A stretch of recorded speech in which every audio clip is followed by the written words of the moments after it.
Hi, everybody. Tim Hughes here. I'm the CEO of a company called Aspertillo.ai.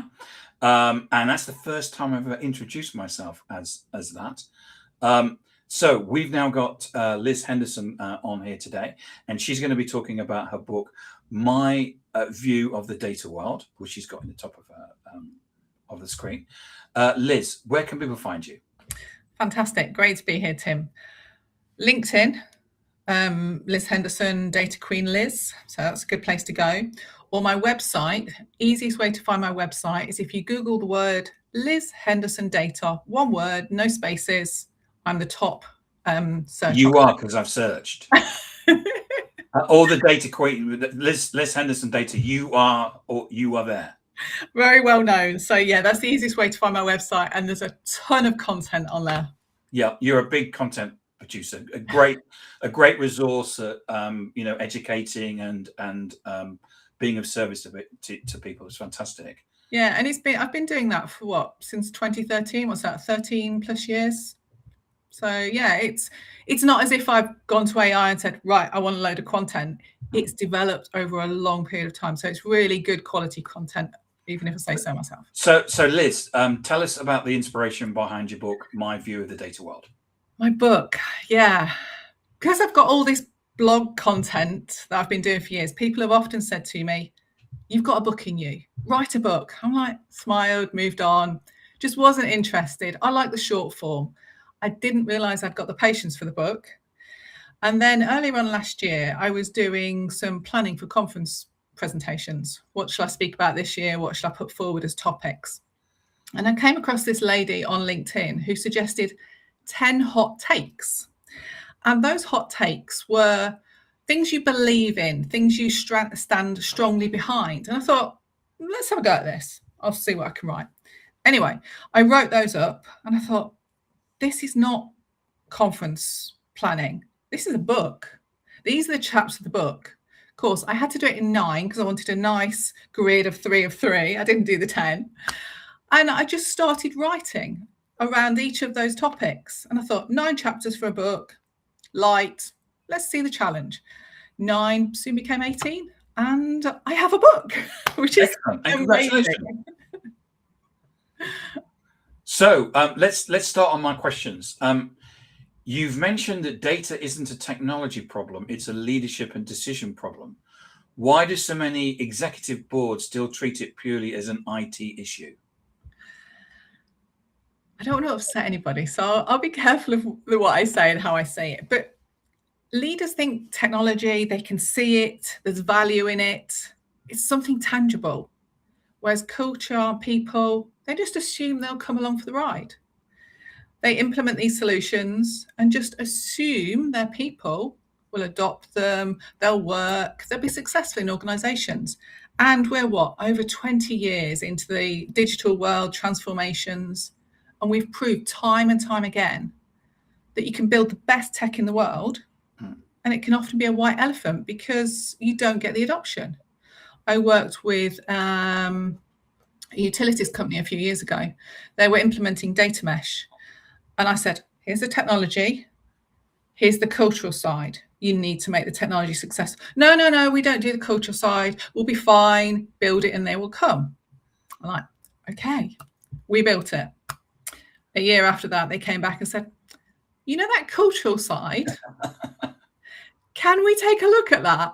And then for 3 years after that, they had a small team working on the culture, which was far more expensive than if they'd have done the culture at the same time as the technology. So doing the culture as an after product is a lot more expensive. So my advice is sort your people out, look after your people. And that's one of the approaches I take, people first.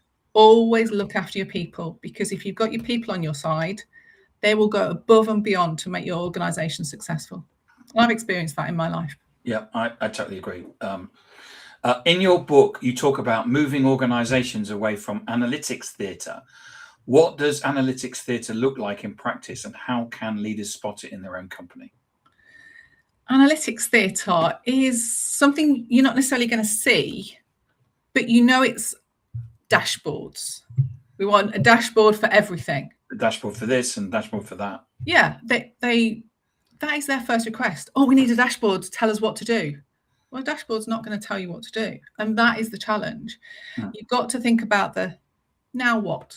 Okay, we've got this nice, pretty dashboard. It's fantastic, shiny, got all the graphs and whatever else it might be. But what's the action?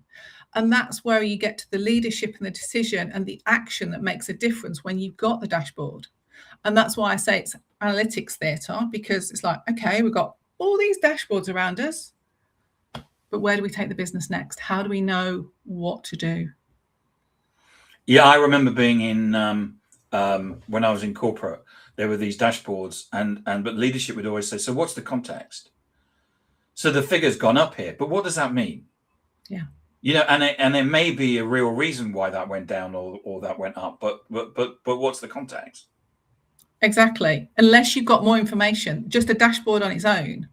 And what I often find is that, no disrespect to the analytics team, because they do a great job, they'll churn out a dashboard for a certain team, say customer services, give it to the customer services manager, and assume the customer service managers know how to deal with it.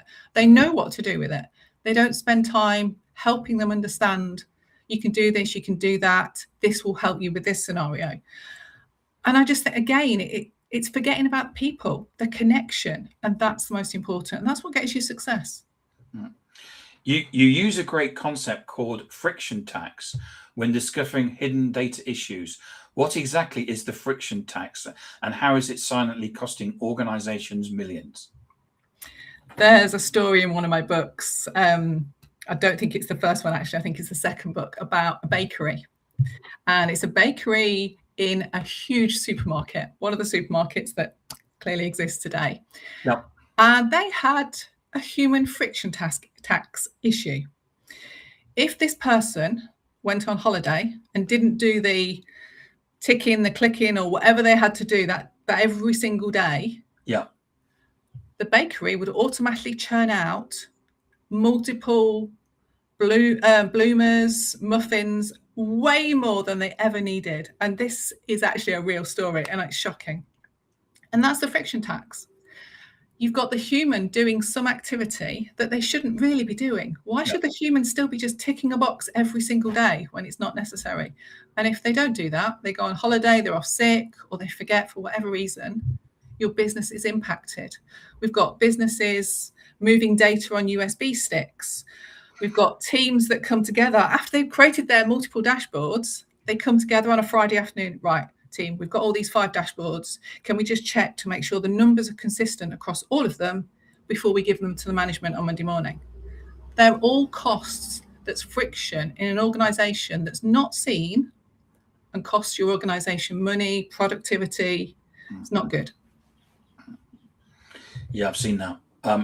Your book emphasizes a people-first approach, which you talked about in the introduction, to digital transformation. When a company is rolling out massive data or AI shifts, how do you manage with psychology or behavioral resistance from the team?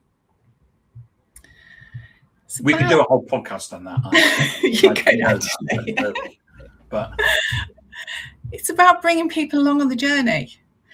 This occurred to me, or I experienced this very early on in my career. And if anybody's heard me speak at a conference, they've heard this story. It's the red binder story. And a transformation was going on at this office products, global office products organization. I can say that because they no longer exist. And the transformation was happening. Myself and my team, we weren't involved. We just knew something was going on. There's been no communication. We were a key part of the business. We managed the inventory. We ordered the stock. We sent the stock to the stores. If we didn't do our job, there'd be no sales. So one day someone came along and they bring all these 4 binders for each of the team members and said, here's your new work instructions. We were like, what? Sorry, what's going on? What are these? They were like the big, chunky binders, you know, the old leverage binders. Yep. They were laid out really well. Someone had spent a lot of time putting the instructions in there. We just opened the cupboard, put them in the cupboard, never looked at them again, because they hadn't changed the back end of the system. And because we were so good at our jobs, we could actually bypass the new system functionality they put in and load our data up in the back. Right. Nobody challenged us. And unfortunately, sometime later, we all lost our jobs and the company disappeared. Whether that was because we didn't follow the processes, who knows? But it goes back to, if you don't bring your humans along with you, humans, employees, whatever you want to call them, humans versus agents these days, they're not necessarily going to be part of it.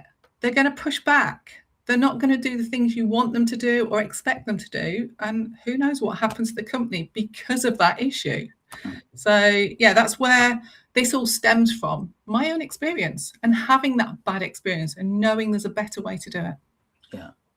Yeah, I think that I've seen it so many times that employees aren't taking along with the process. You wrote a fascinating piece recently about how traditional consulting modules are breaking because AI is commoditizing basic expertise. How should leaders adapt how they buy and use data advice now? Oh, that's a challenging question. Again, we could do a whole podcast on that. Yeah, it is. I want to get my money's worth, Liz. Come on. Absolutely. I think the way consulting's going, and I've spoke to one of my ex-consulting MDs about this, and he kind of directionally agrees with me, is more AI focused. So that instead of having the human contact the client, it's the agent. And all those activities of setting things up and working with the client are all done by the agent. And then the human does the validation, the checking in the background at the end. The way organizations are best to engage with consultants is work out what they actually want to do. Because they need to start with the why. Because I get a lot of clients saying, we want to do MDM. Okay. And they do it. It fails. MDM being master data management. Oh, sorry. Yes. Master data management. Mobile device management is the other one. Yeah. They come along with we want to do this. Again, tech first. Whereas if they came along or even asked AI, we want to transform our organization because we've got a mess with our data. We want to bring it all in consistency. That's the question.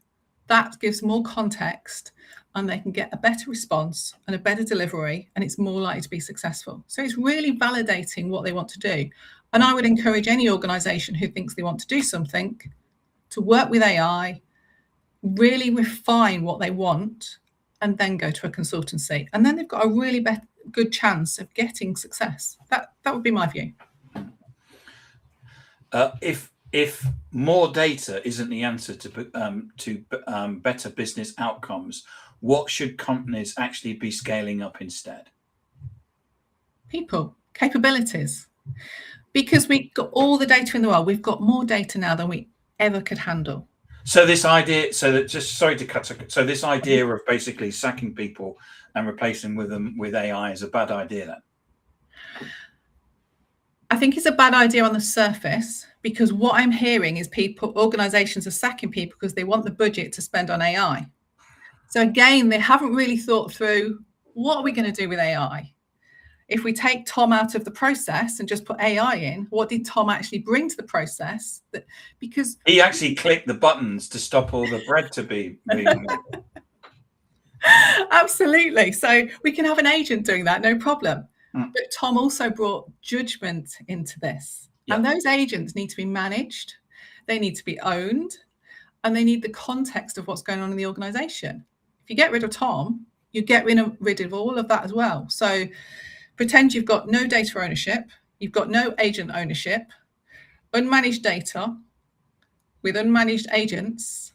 That's just a risk that no organization wants. You spoke before we went live, was that you spoke, you were at a conference or something, was it yesterday, and you were asked a question around, if you could take something out of artificial intelligence, what would it be? And you said, I would take the word intelligence out of the phrase artificial intelligence. And I think that's from our own experiences that actually artificial intelligence is like having a whole bunch of children or teenagers. Basically, in effect, you're employing teenagers. There's nothing wrong with teenagers doing the job, but teenagers quite often won't turn up or will have a hangover or stuff like that. And in a way, AI is doing that, isn't it? Yeah, I liken AI to a 2-year-old child, because we've all seen the stories about agents deleting databases, including the backups. And when you ask them why they did that, they go, oops, I shouldn't have done that. That's not intelligence. That's just a 2-year-old child. And we know from experience of having children, 2-year-old children will find loopholes. They'll find ways not to do things. They're curious. They're the master of the 5 whys, or is it the 25 whys? But that's not intelligence. That's just something doing something. It needs your support, your intelligence, your judgment. And that's how we make AI more successful. So data governance has a reputation for being a bit dry, or worse, a bottleneck that slows things down. How do you reframe data governance so it's viewed as a value driver than a hall monitor? Well, you're really challenging me with these questions, Tim.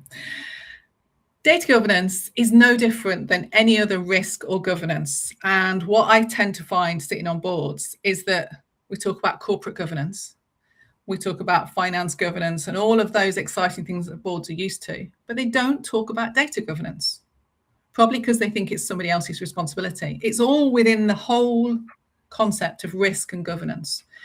And it's not about whether it's dry or not, or whether it's exciting. It's about the risk. And if we don't have our data governance managed, just like all our corporate governance, we're adding risk to the organization. And we certainly don't want to add any more risk than we already have. We want to make sure that risk is managed appropriately. So it's not about making it exciting. It's about making a balanced approach. What are the risks? What do we need to do to make sure our data is owned, managed, and trusted when we need it most? For a non-technical leader sitting on a board who feels completely overwhelmed by data and AI hype right now, what are 2 or 3 critical questions they should be asking their technical teams? What AI are we using? How do we explain what the AI is doing? And how do we know that the data it's using is trusted? And very simple. Yeah. Why would you ask those, and why those questions, Liz? Just very simple questions. They don't need technical expertise to ask them. They don't need technical expertise to understand the responses. And if the responses are highly technical, then you need to say, can we explain these in a way that's not technical so everybody can understand them? And by asking those questions, it helps organizations understand what's going on in their organization, how they can demonstrate, should anybody challenge them, that their data is trusted, that AI is doing the right thing. We go back to the example that's often used by people, AI making decisions on mortgages. If you can't explain in a non-technical way what your AI is doing to approve or decline that mortgage application, that's a risk that a company needs to deal with. Yeah. Your broader work touches on surviving what you call the 2030 convergence. Without going into giving too much away, what is the invisible enemy organizations are going to face over the next few years? It's that what's going on in the organization. It's all those things that the leadership. So we have a company operating model. Everybody knows what that is. But it's what's going on underneath. It's a real operating model. We talked about the bakery and the bloomers being delivered, too many of them. That's one of it. It's the other things that are happening. Sarah's got a load of spreadsheets on her C drive.